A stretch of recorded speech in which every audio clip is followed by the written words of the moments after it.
delivering smiles all around the professional careers. Reach us to reach them. எல்லா வானிலை மாற்றங்களுக்கும் பெஸ்ட்டாக இருக்கும் இந்த ரூபிலெக்ஸ் பெயிண்ட்ஸ். உங்களுடைய பகுதி ஆல்மோஸ்ட் ஸோ திருவொற்றியூரில் இதே மாதிரி ஒரு மாணவர் செய்யப்பட்ட சம்பவம் அமைச்சர்கள் வந்து பார்த்துருக்குறாங்க. ஆக்சுவலாக என்ன நடந்தது? ஸ்கூல் வந்து எப்போவுமே அப்படின்னா ஏதாவது ஒரு 2 கோஷ்டி சண்டை எப்போவுமே இருக்கும். நான் படிக்கும் போது இங்கிலீஷ் மீடியம் விசஸ் தமிழ் மீடியம்னு இருக்கும். வேறு மாதிரி சண்டையை அடுத்து மாறிச்சு. 2 குப்பத்து சண்டை, 2 ஏரியா சண்டை, அப்படி மாற ஆரம்பிச்சுது. அப்படி மாற ஆரம்பித்தோடனே அதை எப்படி சரி பண்ணுறதுன்னு அந்த ஸ்கூலுக்கு தெரியல. ரொம்ப கஷ்டப்பட்டாங்க. கேம்பஸ்குள்ளேயே ஒரு டீம் வந்து சிகரெட்டும் அடிச்சிருக்காங்க. பையன் கேங்கு கிராஸ் பண்ணியிருக்காங்க. எதுக்குடா என் மூஞ்சில் ஊதுற அப்படின்னு சண்டை அப்போ ஆரம்பிச்சிருக்கு. இவன் தானே, நீ அப்படியே நைஸாக கூப்பிட்டு அவனை அந்த இடத்துக்கு கூப்பிட்டு அங்கே வச்சு அடிப்போம் அப்படின்னு அவனை கூப்பிட்டுட்டு அந்த ஸ்கூல் கேம்பஸ் பக்கத்துலேயே ஒரு பஸ் டிப்போ இருக்கும். அங்கே கூட்டிகிட்டு போய் அங்கே வச்சு அடிச்சிருக்கிறாங்க போல். அடித்ததில் அவன் இறந்துடுறான். இவ்வளோ சம்பவம் நடந்திருக்கு. இது வந்து கோஷ்டி பூசல் அப்படின்னு ஈஸியாக அதை ஒரிஜினாக பேசிட்டு போயிடுறாரு. இது கோஷ்டி பூசல் கிடையாது. இது வந்து ஸ்கூல் கேம்பஸ்குள்ளே கடிச்சிருக்கான். காவல்துறை தன்னுடைய வேலையை செய்யலை. இப்போது அந்த இறந்த மாணவரை பார்க்கறதுக்காக 2 அமைச்சர்கள் கிளம்பி போகிறாங்க. அவங்களுக்கு கிடைச்ச மரியாதை என்னென்னா, இப்போ நான் சொன்னது தான் அவங்கள கேள்வியாக கேட்டாங்க, ஏன் அந்த இடத்துல ஒரு போலீஸ் போடலை? அப்படியே கோயம்புத்தூர் இன்சிடென்ட் வாங்கலேன், அது இதை விட ரொம்ப மோசமாக இருக்குது. சமீபத்தில் கோயம்புத்தூரில் ஒரு மாணவர் ஒருத்தர் செய்யப்பட்டார். அந்த சம்பவம் வந்து சட்டமன்றம் வரைக்கும் மிகப்பெரிய பேசு பொருளாச்சு. அதே மாதிரி திருவொற்றியூரில், இது ஏன் குறிப்பாக உங்ககிட்ட கேட்குறேன்னா உங்களுடைய பகுதி ஆல்மோஸ்ட் ஸோ திருவொற்றியூரில் இதே மாதிரி ஒரு மாணவர் செய்யப்பட்ட சம்பவம் அமைச்சர்கள் வந்து பார்த்துருக்குறாங்க. ஆக்சுவலாக என்ன நடந்தது? தாவேகாவினுடைய அமைச்சர்கள் 2 பேர் நேரில் வந்து பார்க்குற அளவுக்கு ஒரு துரிதமான ஒரு ஆக்ஷன் தானே இது. எப்படி நீங்கள் பார்க்குறீங்க? அந்த ஸ்கூல் வந்து நான் 6th +2 வரைக்கும் படித்த ஸ்கூல். ரொம்ப பரிச்சயமான ஸ்கூல் தான். படித்த ஸ்கூலே. ஓகே, அதுதான் படித்தேன். Government school. அப்போ அந்த ஸ்கூல் வந்து எப்போவுமே அப்படின்னா ஏதாவது ஒரு 2 கோஷ்டி சண்டை எப்போவுமே இருக்கும். நான் படிக்கும் போது இங்கிலீஷ் மீடியம் விசஸ் தமிழ் மீடியம்னு இருக்கும். நான் இருக்கும்போது இப்போ நான் இங்கிலீஷ் மீடியம்னா தமிழ் மீடியம் பசங்க இருப்பாங்க. இப்போ நாங்கள் ரெஸ்ட் ரூம் வந்து அவங்கள தாண்டி தான் போயாகணும். அதே மாதிரி அவங்க வீட்டுக்கு போகணும்னா அவங்க எங்களை தாண்டி தான் போயாகணும். அதுவே என்ன ஆகும்னா, இப்போ நான் தெரியாமல் ஒரு சைடு நடந்து போயிட்டேன்னா பிடிச்ச ஸ்கூலில் கிளாஸ் உள்ள தூக்கி இழுத்து போட்டுருவாங்க. அப்போ இப்படி கையை முடிட்டு இப்படி குனிஞ்சோன்னா முதுகில் அடி விழும். அதுபோல் அப்போ விளையாட்டு பசங்க, அப்போ அந்த பசங்க யாராவது இங்கே வந்துட்டாங்கன்னா எங்கள் கிளாஸ் பசங்களுக்கும் அவங்களுக்கும் சண்டை வந்துக்கிட்டே இருக்கும், எப்போவுமே வரும். அது ஒரு கட்டத்துக்கு மேலே அது வந்து அந்த ஸ்கூல் மேனேஜ்மெண்ட் வந்து பக்காவாக செட் பண்ணி என்ன பண்ணாங்கன்னா, தமிழ் இங்கிலீஷ் 2 பேருக்கும் காமன் தானே, 2 பேரும் ஒன்றா உட்கார வை, அப்படி உட்கார வச்சு 2 பேருக்கான ஒரு உளவியலை செட் பண்ணிவிட்டு அந்த கோஷ்டி சண்டையை மூடிட்டாங்க. நான் வெளியே வந்ததுக்கப்புறம் அது வேறு மாதிரி சண்டையை அடுத்து மாறிச்சு. 2 குப்பத்து சண்டை, 2 ஏரியா சண்டை, அப்படி மாற ஆரம்பிச்சுது. அப்படி மாற ஆரம்பித்தோடனே அதை எப்படி சரி பண்ணுறதுன்னு அந்த ஸ்கூலுக்கு தெரியல. ரொம்ப கஷ்டப்பட்டாங்க. அப்புறம் ஒரு கட்டத்துக்கு மேலே சரி நம்ம இது பண்ணலான்னு சொல்லி அதையும் சரி பண்ணிட்டாங்க. இப்படியெல்லாம் நாங்கள் பார்த்து அந்த ஸ்கூல் வந்து ஓலைக்கொட்டாயாக இருக்கும், மணலில் உட்காந்து படிச்சிருக்கோம். ஒரு சின்ன டப்பா மாதிரி இருக்கும், ஒரு 4x4 இது 10x10 சின்ன ஒரு பாக்ஸ் மாதிரி இருக்கும். கீழே தான் உட்காரணும், அதில் தான் உட்காந்து படித்தோம். இன்றைக்கி அந்த ஸ்கூலோட டெவலப்மெண்ட்டுக்கு வந்து காரணம் பயங்கரமாக இருக்கும். அப்படியே ப்ரைவேட் ஸ்கூல் மாதிரி இருக்கும். ஆனால் இன்றைக்கி அந்த ஸ்கூலில் பழக்கம் இருக்கு அப்படின்னு கேட்டா எனக்கே ஷாக்கா இருக்கு. நீங்க படிச்ச ஸ்கூல்ல அப்படி ஒரு நான் படிக்கும் போது வெளியில வந்து 50 காசுக்கு ஒரு பாட்டு புக்கு விற்கும், குஷி பாட்டு புக்கு விற்கும். அதை வந்து வாங்கி பார்த்து படிச்சுக்கிட்டு இருப்போம். அப்போ பொல்லாதவன் படிக்காதவன்லாம் ரிலீஸ் ஆச்சு. அதை வந்து வாங்கி 50 காசு அதை புக்குக்குள்ளே வச்சுக்கிட்டு படித்து அதே மாதிரி படிச்சுக்கிட்டு இருப்போம். இன்னைக்கு என்னன்னா அங்கே அழிக்கிற அளவுக்கு அது மாறி இருக்குன்னு நினைக்கும் போது ரொம்ப வேதனையாக இருக்குது. என்னடா அந்த ஸ்கூல், நான் படித்த ஸ்கூல் இப்படி இருக்கேன்ற மாதிரி. என்ன நடந்திருக்குன்னா, கேம்பஸ்குள்ளேயே ஒரு டீம் வந்து சிகரெட்டும் அடிச்சிருக்காங்க. கேம்பஸ்குள்ளே படிக்கட்டில் நின்று அடிச்சிருக்காங்க. அப்படி அடிக்கும் போது அந்த பையன் கேங்கு கிராஸ் பண்ணியிருக்காங்க. எதுக்குடா என் மூஞ்சில் ஊதுற அப்படின்னு சண்டை அப்போ ஆரம்பிச்சிருக்கு கேம்பஸ்குள்ளேயே. அப்போ அவங்களுக்குள்ள சண்டையான உடனே அப்போ அப்படியே விலைக்கு போயிடுறாங்க. போனதுக்கப்புறமா சாயங்காலம் ஸ்கூல் முடிஞ்சு வெளியில் வரும்போது வேற ஒரு கேங்கில் ஒரு கேங் வந்து வருது. இவன் தானே, நீ அப்படியே நைஸாக கூப்பிட்டு அவனை அந்த இடத்துக்கு கூப்பிட்டு அங்கே வச்சு அடிப்போம் அப்படின்னு அவனை கூப்பிட்டுட்டு அந்த ஸ்கூல் கேம்பஸ் பக்கத்துலேயே ஒரு பஸ் டிப்போ இருக்கும். பஸ் டிப்போட்டு சொல்கிறேன், பஸ் ஸ்டாண்டில் பஸ் டிப்போ. அப்போ ஒரு 4-5 பஸ்ஸு நிற்கும் அங்கே எப்போவுமே. அப்போனா எப்படியும் அங்கே ஒரு 20-30 பேர் ஆளுங்க இருக்கிற இடம். அந்த பஸ் டிப்போக்கு உள்ளே பூந்து அப்படியே போனோம்னா ரயில்வே ட்ராக்குக்கும் பஸ் டிப்போட்டுக்கும் நடுவில் கொஞ்சோண்டு செடி முளைச்சிருக்கும். ஒரு கொஞ்சம் புல் செடி இந்த மாதிரி புதர் மாதிரி இருக்கும். அங்கே கூட்டிகிட்டு போய் அங்கே வச்சு அடிச்சிருக்கிறாங்க போல். அடித்ததில் அவன் இறந்துடுறான். இப்போ அவன் கூட்டிகிட்டு போகிற வரைக்கும் அவனுக்கு எதுவுமே தெரியல, ஏதோ கேஷுவலாக கூப்பிட்டு போகிறாங்க போல் அப்படின்னு நினச்சி தான் அவனும் போயிருக்கிறான். அங்கே போனதுக்கப்புறமா அந்த படிக்கட்டில் வம்பிழுத்த பசங்க எல்லாரும் அங்கே நின்றுருக்காங்க. அங்கே ஒரு 15 பேர், இவங்க கூட்டு போனது ஒரு 15 பேர், வேற வேற டீமு. அங்கே போனதுக்கப்புறம் தான் பார்க்குறான், ஓ இது நம்ம படிக்கட்டில் வம்பிழுத்த டீமாச்சே, இங்கே நிற்கிறானுங்க அப்படின்னோடனே நின்று அடித்தா கஞ்சா அடித்தா ஊதுனா அடிப்பியான்னு அங்கே வச்சு அடிச்சிருக்கானுங்க. இதில் கூட்டு போன பையன் இருக்கான்ல, அவன் வந்து ஸ்கூலை விட்டு நின்று டிஸ்கண்டினியூ பண்ண ஒரு பையன். அதாவது நியாயமாக பார்த்தா அவன் வந்து காலேஜ் செகண்ட் இயர் படிக்க வேண்டிய பையன், இப்போ +2 படிச்சுக்கிட்டு இருக்கிறான். 2 வருஷமாக ஃபெயில் ஆகி +2 படிச்சுக்கிட்டு இருக்க ஒரு ஆள். அப்பயும் படிப்பை நிறுத்திட்டு டிஸ்கண்டினியூ பண்ணிட்டு ஊரை சுற்றிக்கிட்டு இருக்கவன். அவன் வந்து இவனை கேஷுவலாக கூப்பிட்டு போயிருக்கிறான் உள்ள, வாடா நான் கூப்பிட்டு போகிறேன்னு. அங்கே வச்சு தான் அந்த பையனை அடித்து கொண்டுட்டானுங்க. கொண்டு இப்போ ஒரு 10 பேர் மேலே என்னமோ தான் கேஸ் ரிமாண்ட் ஆக்கி வச்சுருக்காங்க. இப்போ அந்த கூட இருந்த பசங்களையும் வாழ்க்கை போச்சு, சிறுவர் சீர்திருத்த பள்ளிக்கு போயிடுவாங்க, இவன் உயிரும் போச்சு. இப்போ அந்த ஸ்கூலோட ரெப்புடேஷனும் போயிடும். ஏற்கனவே அந்த ஸ்கூல்னால இப்படி தான் அப்படின்ற ஒரு பார்வை தான் வர ஆரம்பிக்கும். இது முழுக்க காரணம் இந்த கேங்கு, கோஷ்டி பூசல் அதெல்லாம் தாண்டி கவர்மெண்ட்டு தான், காவல்துறை தான்.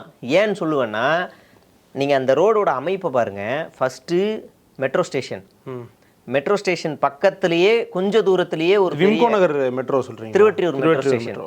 திருவொற்றியூர் மெட்ரோ ஸ்டேஷன்லேருந்து கொஞ்சம் தூரத்தில் ஒரு ஒயின் ஷாப் இருக்குது. ஒயின் ஷாப்லேருந்து கொஞ்சம் தூரத்தில் ஒரு பெரிய கோவிலை ஒட்டினது மாதிரி ஒரு பெரிய அந்த ஜெயகோபால் கருடைய ஸ்கூல் இருக்குது. இது எல்லாமே பக்கத்தில் இருக்குது. ஜெயகோபால் கருடைய ஸ்கூல் ஒட்டின மாதிரி ஒரு பெரிய பஸ் டிப்போட்டு, அதை ஒட்டின மாதிரி ஒரு பெரிய காலேஜ் இருக்குது. இல்லை, ஆக்சுவலாக கோயில் ஸ்கூல் பதில் இருக்கக்கூடிய டாஸ்மாக் வந்து இருக்கக்கூடாது தான். கோவிலுக்கு ஸ்கூலுக்கு ஆப்போசிட்டில் ரோடு ஒன்று போகுது, ராயல் என்ஃபீல்டுக்கு பக்கத்தில் ஒரு ரோடு ஒன்று போகும். அந்த இடத்துல ஒரு ஒயின் ஷாப் இருக்குது, அந்த சந்துக்குள்ளே முனையிலே இருக்கும் அந்த ஒயின் ஷாப்பு. இப்போ இத்தனை இடம் இருக்குது, ஒரு காலேஜும் இருக்குது. காலேஜும் ஸ்கூலும் கிட்டத்தட்ட விடுற டைம் ஒரே டைம் தான். அப்படின்னா அங்கே ஒரு பெட்ரோல் வண்டி எப்போவுமே நிற்கக்கூடாதா? இத்தனைக்கும் அது பஸ் டிப்போட்டு, அங்கே ஒரு 150 பேர் இருப்பாங்க எப்போவுமே. அப்படின்னும் போது அங்கே பெட்ரோல் காலையில் ஸ்கூல் உள்ளே போகும்போதும் சாயங்காலம் வெளியே வரும்போது ஒரே ஒரு போலீஸ் இருந்திருந்தா இந்த சம்பவம் நடந்திருக்காது. ஒரே ஒரு போலீஸ், சும்மா ஒரு போலீஸ், அது டிராஃபிக் போலீஸ் இருந்தால் கூட இந்த சம்பவம் நடந்திருக்காது. ஏன்னா அவனுங்க பார்ப்பாங்க. ரெண்டாவது, அந்த இடம் இருக்குல்ல, அந்த புதர் இருக்குல்ல, அந்த இடத்த எப்போவுமே பெட்ரோல் போலீஸ் வந்து சும்மா அப்படியே வண்டியை உள்ளே போய் விட்டுட்டு யாராவது இருக்காங்களா பார்த்துட்டு ரோந்து பண்ணிக்கிட்டே வரும். அப்படி இருந்துமே அன்னைக்கு அந்த இடத்துல அந்த இல்லாதனால ஒரு உயிர் போயிருக்கு. இவ்வளோ சம்பவம் நடந்திருக்கு. இது வந்து கோஷ்டி பூசல் அப்படின்னு ஈஸியாக ஆதவர்ஜுனா பேசிட்டு போயிடுறாரு. இது கோஷ்டி பூசல் கிடையாது. இது வந்து ஸ்கூல் கேம்பஸ்குள்ளே அடிச்சிருக்கான். காவல்துறை தன்னுடைய வேலையை செய்யலை. அப்படியே இதே காவல்துறை கொஞ்சம் தள்ளி போனீங்கன்னா ஒரு ப்ரைவேட் ஸ்கூல் இருக்கும்.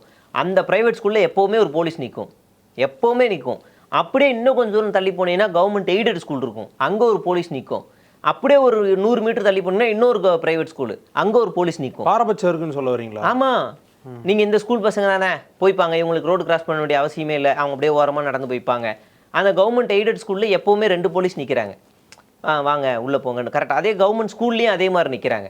நீங்கள் அங்கே நிற்காதீங்க, இங்கே நில்லுங்கன்னு சொல்ல வரல. நீங்கள் இந்த இடத்துலையும் நின்றுக்கணும்ல. இங்கே இவ்வளோ பீக்கான ஏரியாவில் காலையில் ஒயின் ஷாப் திறக்காது, சரி காலைல கூட பிரச்சனை இல்லை. இந்த ஸ்கூலில் ஜேஆர்எஸ்ஸா அது ஜேஆர்எஃப் அப்படி இதெல்லாம் ஆர்எஸ்ஒய் இது ஒன்று சொல்லுவாங்கள்ல, அந்த அமைப்பெல்லாம் கூட இருக்குது, NCC அது இது ஜூனியர் ரெட் கிராஸ் இதெல்லாம் கூட இருக்குது. அவங்க வச்சு மேனேஜ் பண்ணுவாங்க. சாயங்காலம் வீட்டுக்கு போகும்போது கரெக்டாக ஏற்றி விடணும்ல. நான் படிக்கும் போதெல்லாம் இருந்துச்சு. நான் படிக்கும்போதெல்லாம் ஸ்கூலில் எவனாவது பஸ்ஸில் அப்படியே தொங்கிட்டு போனாங்க அப்படின்னா, அப்போல்லாம் பஸ்ஸு பற்றாக்குறை. பஸ்ஸில் தொங்கிட்டு போனால் பிடிச்சி இறக்கி விட்ருவாங்க. இறக்கிட்டு வண்டி எடுத்து அடுத்த பஸ்ஸில் ஏற்றி விடுவாங்க. இந்த பழக்கம்லாம் அப்போ இருந்துச்சு. இப்போ அந்த காவல்துறை இல்லையே அப்படின்ற ஒரு கேள்வி வருது. இப்போது அந்த இறந்த மாணவரை பார்க்குறதுக்காக 2 அமைச்சர்கள் கிளம்பி போகிறாங்க. அவங்களுக்கு கிடைச்ச மரியாதை என்னென்னா, இப்போ நான் சொன்னது தான் அவங்கள கேள்வியாக கேட்டாங்க. ஏன் அந்த இடத்துல ஒரு போலீஸ் போடலை? ஒருத்தன் செத்துட்டான்னு 45-100 போலீஸை தூக்கிட்டு வந்து நிப்பாட்டுறீங்க. இவன் சாகாமல் இருக்குன்னா ஸ்கூல் வாசலில் ஒரு போலீஸை போட்டிருக்கலாம்ல. அதுதான் கேள்வியாக வைக்கிறாங்க. இன்னும் எத்தனை பேர் தான் சார் சாக விட போகிறீங்க? உங்களை நம்பி தானே சார் ஓட்டு போட்டோம், உங்களுக்கு ஓட்டு போட்டு இன்றைக்கி நாங்கள் என் பிள்ளைய இழந்துட்டு நிற்கிறோமே அப்படின்னு. அந்த இடத்துல அப்படியே கோயம்புத்தூர் இன்சிடென்ட்டுக்கு வாங்கலேன், அது இதை விட ரொம்ப மோசமாக இருக்குது. கோவை தனியார் கல்லூரி அவன் போய் அடிச்சாங்க அப்படிங்கிறத போய் பிரின்சிபல்கிட்ட சொல்லியிருக்கிறான். இல்லை, ஆனால் பிரின்சிபல் அவங்க காலேஜ் தரப்பில் சொல்லும் போதும் சரி, சட்டமன்றத்தில் பேசும் பொழுதும் அப்படிலாம் இன்ஃபர்மேஷன் குவிண்டல் கொடுத்து வந்து இந்த பிரச்சனை நடக்கல, இது அவங்களுக்குள்ள இருக்கக்கூடிய தனிப்பட்ட சண்டை அப்படின்னு தான் காலேஜும் சொல்றாங்க. ஃபஸ்ட்டு அந்த பையன் வந்து அந்த பையனை பிரின்சிபல்ஸ் எல்லாம் கூப்பிட்டு பேசியிருக்காங்க. அப்போ அங்கே இருக்கவங்க வந்து உடனே அந்த பையனுக்கு வந்து லோக்கல் போலீஸ் வந்து கால் பண்ணி ஸ்டேஷனை கூப்பிட்டுருக்காங்க. ஸ்டேஷனை கூப்பிட்டு யாரெல்லாம் அடிப்பாங்க பேர் எழுதி கொடுத்துருக்காங்க. இவனும் எழுதி கொடுத்துட்டு அங்கேருந்து அவன் ஊருக்கு கிளம்பி போயிடுறான். அவனுக்கு வந்து எக்ஸாமு. அப்பா நான் ஒரு 2 நாள் என் ஃப்ரெண்ட் ரூமில் தங்கி இருந்துட்டு நான் எக்ஸாம் எழுதிட்டு வரேன் அப்படின்னு சொல்கிறாங்க. இப்போ இந்த பையன் யார் அடிக்கிறாங்க அப்படின்ற லிஸ்ட்டை போலீஸ்கிட்ட தான் கொடுத்துருக்கான். இல்லையா? அப்போ இவன் தான் அங்கே போய் கொடுத்தான்னு யாருக்குமே தெரியாது. போலீஸ் ஸ்டேஷன்லலாம் இவன் யாரும் இருக்க மாட்டாங்க. ஒன்று பிரின்சிபல்ட்டி இவன் தான் கொடுத்துருக்கான். அப்போ இங்கே கொடுத்ததை பிரின்சிபல் போட்டு விட்டாரா இல்லை போலீஸ்காரன் போட்டு விட்டானான்னு தெரில. அது எப்படி குற்றம் கஞ்சா அடிக்கிறாங்கன்னு சொன்னால் அந்த பசங்களை பிடிச்சி தண்டிக்காமல் அந்த போதை பொருட்களை கைப்பற்றாமல் கம்ப்ளைண்ட் கொடுத்தவனை காட்டி கொடுத்துருக்காங்க. அப்போ அந்த காவல்துறை யார் அப்படின்னு இங்கே விசாரணை நடத்தணும்னு உதயநிதி கேட்குறாரு. இது வந்து கோஷ்டி சண்டைன்னு சொல்கிறாங்க. இப்போ கோஷ்டினா என்ன அர்த்தம்? பலர்பால் தானே, மாப். ரெண்டு பேராவது, குறைந்தபட்சம் 2 பேராவது இருக்கணும். அதான் கோஷ்டி. இங்கே அடி வாங்கினது ஒரே ஒரு பையன். ஒரு பையனை 30 பேர் போட்டு அடிச்சிருக்காங்க. நெஞ்சிலையும் மார்லையும் போட்டு மிதின்னு மிதிச்சிருக்காங்க. அதில் தான் அவன் இறந்து போயிருக்கான். இது எப்படி கோஷ்டியில் வரும்? காலேஜ் மேனேஜ்மெண்ட்டுமே இதை தானே சொல்கிறாங்க. அவனுமே வந்து ஒரு மோசமான பையன்ற அளவுக்கு காலேஜ் மேனேஜ்மெண்ட்டும் பேசுகிறாங்க. அந்த மாதிரியான அப்போ டிசிப்ளின் கமிட்டி காலேஜில் தூங்குதா? அடுத்த கேள்வி வரும்ல. டிசிப்ளின் கமிட்டின்னு என்ன பிடிங்கிட்டு இருந்தீங்களா? நீ போய் வந்து போலீஸ் ஸ்டேஷனில் கம்ப்ளைண்ட் கொடுக்க வேண்டியதானே? அமுதனும் மோசமானவன் கம்ப்ளைண்ட் கொடுக்க வேண்டியதானே? அப்போ நீ என்ன கிழிச்சிட்டு இருந்தீங்களா? அவன் காசை கொடுத்தானா ஃபீஸை மட்டும் வாங்கி உள்ளே போட்டுக்கும் போது இனிச்சுதா? அப்போ உங்களுக்கு அது கஷ்டமாக இல்லை இனிச்சுது. அவன் வந்து அப்படி அடிக்கிறான்னா அவன் வீட்டை கூப்பிட்டு சொன்னீங்களா? இப்போ அமுதன் மோசமானவன்னா அமுதனோட வீட்டில் எத்தனை முறை நீங்கள் வந்து லெட்ரு வாங்கியிருப்பீங்க? அதையும் நீங்கள் ப்ரூஃபாக காட்டணும்ல. ஒரு காலேஜ்னா, சார் உங்கள் பையன் சரியில்லை, இனிமேல் இப்படி செய்ய மாட்டான்னு ஒரு லெட்டர் எழுதி கொடுங்க. அதானே நியாயமான ஒரு காலேஜ் ஒரு ஸ்கூலோட வழக்கம். அந்த மாதிரி அமுதன் வீட்டிலேருந்து எத்தனை முறை இவங்க லெட்ரு வாங்கினாங்க? அமுதன் மோசமானவன்னா அமுதனை கூப்பிட்டு போலீஸ்காரன் தண்டனை தானே கொடுத்துருக்கணும். யார் யார் அடிப்பாங்கன்னு லிஸ்ட்டு கொடுப்பான்னு ஏன் கேட்கணும்? இப்போ நீங்கள் இப்படி தானே நம்ம பார்க்க வேண்டியிருக்கு. அமுதனும் அடிப்பான் அப்படின்னா அமுதனை தூக்கி உள்ளே தான் வைப்பாங்க. அவன்கிட்ட லிஸ்ட்டு கேட்டிருக்க மாட்டாங்க. இது ஒரு ஒடுக்கப்பட்ட மக்கள் பையன் அப்படிங்கிறதுக்காகவே அவன் மேலே போடுற ஒரு அவப்பேர் இதெல்லாம். அவன் ஒடுக்கப்பட்ட சமூகத்தை சேர்ந்தவன். அதனால் அவனை யாரும் கேட்க முடியாதுங்கிறதுக்காக இப்படி என்ன வேணாலும் பேச முடியுமா? இப்போ அவன் வந்து ஒரு பிராமணனாக இருக்கான், அவனை கஞ்சா அடிப்பான்னு சொன்னால் ஒத்துக்குவாங்களா? இல்லை, அது சிவபாடம்ன்றவாங்க, சொல்ல முடியாது.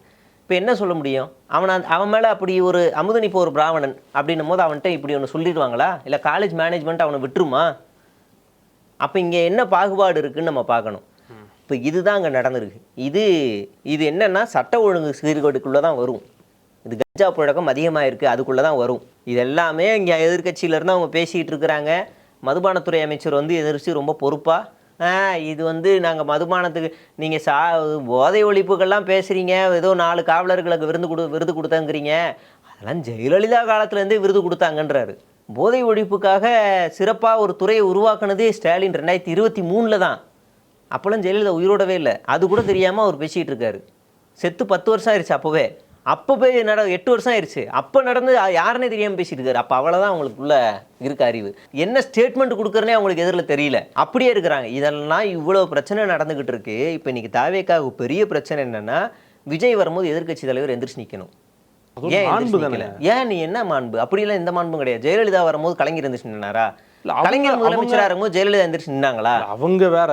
பட் அது அவங்களே வந்து இப்போ அதுக்கப்புறமா பின் நாட்கள் வந்து திரு ஸ்டாலின் அவர்கள் வந்து அவ்வளோ காழ்ப்புணர்ச்சியோ இல்லை அவ்வளோ எதிர் துருவமாக இருக்க வேணாம் தானே அரவணைச்சு போகிற போக்கெல்லாம் எடுத்துகிட்டு வந்தார். சட்டமன்றத்தில் முதலமைச்சர் வரும்போது முதலமைச்சரும் ஒரு உறுப்பினர், அவைத்தலைவரை தவிர அவைத்தலைவருக்கு மட்டும்தான் வானளாவிய ஒரு அதிகாரம் இருக்கு. 2 தரப்பு எழுந்து. ஆமா, அவருக்கு மட்டும்தான் எல்லாரும் எந்திரிச்சு நிக்கணும்ன்றது மரபு. சட்டமன்றத்தில் முதலமைச்சர்களாக எந்திரிச்சிங்கன்னு அவசியம் கிடையாது. முதலமைச்சருக்கு எந்திரிச்சுன்னா அப்போ எதிர்கட்சிக்கு எந்திரிச்சு நிற்கணும், எதிர்கட்சிக்கு எந்திரிச்சு நின்னா அவை முன்னவருக்கு எந்திரிச்சு நிற்கணும், கொரோடாவுக்கு எந்திரிச்சு நிற்கணும். இதெல்லாம் தேவையில்லாதது. இப்போ என்ன பிரச்சனை? தலைவர் வராரு, எந்திரிச்சு உட்கார்ந்துருக்கு, என்ன கேள்வி எழுப்புடா, இதை எழுப்புடா கேள்வியா, சட்ட ஒழுங்கு மயில் ஒழுங்கு அதை விடுறா, இதை எழுப்புடான்னு இதெல்லாம் ஒரு கேள்வின்னு மொத்த கூட்டமும் எந்திரிச்சு எழுப்புது. அதுக்கு அவர் சொல்லிட்டார் சபாநாயகர், வந்து பார்த்தீங்கன்னா நீ முதலமைச்சர் வரும்போது எந்திரிச்சு நிற்கணும்னு கட்டாயம் இல்லை, ஆனால் எல்லாரும் எந்திரிச்சு நிற்கிற தமிழரோட வந்து பெருமை. தமிழரோட பெருமைனா எல்லாரும் வரும்போது எல்லாரும் எந்திரிச்சு நில்லுங்க. புஷியான தரம் அவனை கூட வாங்குவாங்கன்னு உட்காருங்க. அப்புறம் நிர்மலா கேனர் வாங்குவாங்கன்னு மாறி எந்திரிச்சு உட்காந்துக்கலாம். குறுக்கோழி வந்துடும். அப்படி பண்ண முடியாது. ஒருத்தருக்கலாம் அவை முன்னவர், அவ்வளோதான். அவருக்கு மட்டும் தான் எந்திரிச்சு நிற்க முடியும். இப்போ எடப்பாடி பழனிசாமி முதலமைச்சராக இருக்கும்போது ஸ்டாலின் நின்னாரா? இல்லை ஸ்டாலின் முதலமைச்சராக இருக்கும்போது எடப்பாடி பழனிசாமி நின்னாரா? அதெல்லாம் ஒன்றுமே கிடையாது. அது இல்லவே இல்லை. என்னன்னா தலைவர் வரும்போது என்னன்னா ஒரு ரீல்ஸ் மிஸ் ஆயிடுச்சு. உங்கள் தலைவர் வரும்போது அவர் எந்திரிச்சு நின்னாருன்னா படபடவோ அப்படி ஒரு ரீல்ஸை போடணும்ல. அந்த ஒரு ரீல்ஸ் இல்லையே, மிஸ் ஆயிடுச்சேன்னு அமைச்சர் ரமேஷ்லேருந்து எல்லாருக்கும் எரியுது. என்னடா அதுன்னு. கடைசியில் அவைத்தலைவர், தலைவர் எனக்கு தெரிஞ்ச அவைத்தலைவர் திமுக ஒன்று இவங்களே நம்பிக்கையில் தீர்மானம் கொண்டு வந்துருவாங்க போல அவைத்தலைவர் மேலே. அந்த லட்சணத்தெல்லாம் இன்றைக்கி சட்டமன்றம் எனக்கு தெரிஞ்சு இன்றைக்கி 4 அமைச்சர் ஒரு எம்எல்ஏவோட வார்த்தைகள் அவை குறிப்பிலிருந்து நீக்கப்படுது. எனக்கு இதான் ஃபஸ்ட் டைம் நான் கேள்விப்படுறேன். அப்படி தான் இவங்களோட மெயின் பிரச்சனையே இதுதான். உதயநிதி எந்திரிச்சு நிற்கணும், மரியாதை கொடுக்க மாட்டாரு அப்படின்னு. அதான் ஒரு மாண்பா அந்த ரீதியில் எதிர்பார்க்கறது ஒன்றும் தப்பு. வீட்டுக்கு வந்தால் வாங்க உட்காருங்கன்னு கையை பிடிச்சி கூப்பிட்டு போய் ஸ்டாலின்ட்ட விடுவார், அவ்வளோதான் மரியாதை. வீட்டுக்குள்ளே தான் தமிழர் பண்பாடு இருக்கும். சட்டமன்றத்துக்குள்ளே மரபு தான் முக்கியம். அங்கெல்லாம் வந்து நல்லா இருக்கீங்களா, சாப்பிட்டீங்களா, நேத்தனே கேட்கா அப்படியெல்லாம் பேசிகிட்டு இருக்க முடியாது. அங்கன்னு ஒரு மரபு இருக்குது. அங்கே தான் அங்கே தான் அப்படி தான் பேச முடியும். இங்கே வந்து எந்திரிச்சு நில்லுங்க, எந்திரிச்சு நிற்க சொல்லு. இது கேட்டு வாங்குற மரியாதை அசிங்கமாக இருக்கும். மரியாதைங்கிறது தானாக வரணும், இது கேட்டு வர்றது.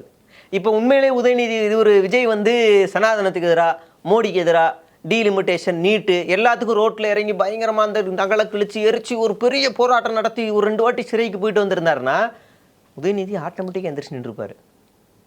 நீங்கள் சொல்ல வேணும், எந்திரிச்சு நின்றுப்பார். இங்கே இருக்க எல்லா எம்எல்ஏக்களுமே எந்திரிச்சு நின்றுப்பாங்க. பரவாயில்ல, ஒரு பெரிய போராளியை தான் நம்மளும் தப்பாக நினச்சிட்டோம் தேர்வுக்கு அப்படின்னு நினச்சிருப்பாங்க. என்னன்னே ஒன்றும் புரியலையே, என்னன்னே எங்கேயோ யாரையோ பேசுனதுக்கு அவருக்கு நான் மன்னிப்பு கேட்டுக்கிறேன், என்ன தப்பாக நினச்சிக்காரு. யாரையா அவர் தண்ணி கேட்டால் தண்ணி உங்களுக்காக நான் அவர் என்ன திட்டினாலும் அவர் பரவாயில்ல, நான் அசிங்கப்பட்டாலும் பரவாயில்ல, அவருக்கு நான் தண்ணி இது இல்லை முதலமைச்சர் இல்லை, இது முதலமைச்சர் இல்லை. நீங்கள் 1 to 1 பேசுகிறவர் தான் முதலமைச்சர். நீ பார்த்து கூட படித்து எழுதுங்க. ஆனால் அவரை பேச விடாமல் ஒரு அரணா நின்று காப்பாற்றிக்கிட்டு இருக்காங்க பார்த்தீங்களா. ஒரு பொம்மை முதலமைச்சர் வரும்போது அவர் பெரிய ஆள்றா, அவர் யார் தெரியுமா, அவர் மோசமானவர்ரா, அவர் சாதாரண ஆள்னடான்னு பில்டப்பாக கொடுக்குறாங்க. கடைசியில் பார்த்தா சிலம்பு கற்று கொடுங்க மாஸ்டர், அந்த கெட்டப்பு தான் வருது, வேறு எதுவுமே வரல. அப்போ இவங்களுக்கு என்ன பிரச்சனைனா ஒரு பொம்மை முதலமைச்சரை பந்தா காட்டிக்கிட்டே இருக்கணும். படத்தில் அப்படி தான் பேரரசு பண்ண வேலை தான் அது எல்லாத்துக்கும் காரணம். அவர் யார் தெரியுமா, உட்காந்தா இடி, நடந்தா தேரு, என்னமோ இந்த மாதிரி வசனம் பேசி பில்டப் கொடுத்து அதை சினிமாவிலேருந்து இப்போ இங்கி வந்து அதிகமாக வந்து அங்கே பேசுறது திரு செங்கோட்டையன் அவர்கள் தான் ஒரு அனுபவசாலி பேசுறாரு, அப்படி எடுத்துக்கலாம். இந்த பக்கம் திரு ஓபிஎஸ் அவர்கள் பேசினாங்க, ஒரு இந்த இது வாங்குறப்போ ஃபண்டு வாங்குறப்போ அந்த கொஸ்டினுக்கு வந்து அழகாக ஒரு பதில் சொன்னாரு. இந்த பக்கம் மூத்தவர் செங்கோட்டையன் அவர் பேசுறாரு. டிஃபெண்ட் பண்றதுல கூட என்ன தப்பு இருக்கு? டிஃபெண்ட் பண்றதுல தப்பு இல்லை. அதுக்காக எல்லாருமே எல்லா அமைச்சர்களுக்கும் அதான் இப்போ பிரச்சனை. எந்திரிச்சு நிற்கணும். கடந்த ஆட்சியில் எந்திரிச்சு நின்னாங்க. கடந்த ஆட்சியில் நீங்கள் நியூஸ் பார்த்தீங்களா முதல்ல, எனக்கு ஆச்சரியம். இதில் எந்திரிச்சு நின்னாங்க வேற ஒரு கதை வேற. இன்னைக்கு ஒட்டுமொத்தமாக எல்லா நாளிதழ்லையுமே அரசு வரி பணத்தில் 100 நாள் சாதனை. நான் கீழே ஏதாவது பார்க்குறேன், ஏதாவது 100 நாள் சாதனையில் ஏதாவது வந்திருக்கா அப்படின்னா வெற்றி மகளிர் பயணம், வெற்றி அந்த திட்டம், எல்லாமே ஸ்டாலின் திட்டம். மாவீங்களா, ஸ்டாலின் திட்டத்தில் பேரை மாற்றி 100 நாள் வரி பணத்தை வேற கொடுத்து வச்சுருக்காங்களே அப்படின்னு பார்த்தேன். இது எப்படின்னா, இந்த பாகுபலி படத்தில் ராணா போய் உட்கார்ந்ததுக்கு அப்புறமா பாகுபலினே கத்தும் போது அவருக்கு உடம்பு கூசும், இப்படி ஒரு அருவருப்பான இடத்துல உட்காந்துருக்கமே அப்படின்னு ஒரு ஃபீல் வரும்ல, அந்த ஃபீல் தான் இப்போ விஜய்க்கு வரும். நம்ம இந்த இடத்துல உட்கார்றோன்னா என்னமே செய்யாமல் இன்னமும் நம்மளை உட்கார வச்சுருக்காங்க, ஆனால் செஞ்சதெல்லாம் அவங்களா இருக்காங்களே, என்ன செய்ய அப்படின்ற ஃபீல் தான் அங்கே இருக்கும். உங்களுடைய நேரத்துக்கும் கருத்துக்களும் ரொம்ப நன்றி. நன்றி.